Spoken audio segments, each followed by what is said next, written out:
এই সন্ত্রাসের চান্স পাইবো?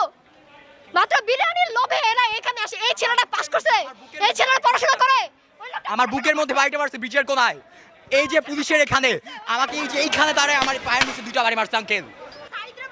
আমার এক প্রতিদিন সাইদ ভাইরা মারছে, সবাইরে মারছে। উনি কি এখন আমাদের তো বাইচে আছে কিনা মারা গেছে আমি এখনো বলতে পারতেছি না। আচ্ছা তোমাদের হাইকোর্ট 4 সপ্তাহ সময় দিছে, হাইকোর্টের আশা করো।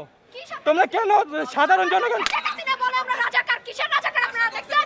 তুমি তার কথা কেন ধরতেছো? সে প্রাইম মিনিস্টার একটা কথা বলতে পারে। আপনি নিজে কি আমি কি করতে আমার শুনবা? হ্যাঁ আপনার কথা হেড শুনুন। আমি ঢাবির কি স্টুডেন্ট। পাস করে পড়াশোনা করছেন? বলেন ভাইয়া কি পাস করে পড়াশোনা করছেন? তুমি কিসে পড়ো? আমি কলেজে পড়ি।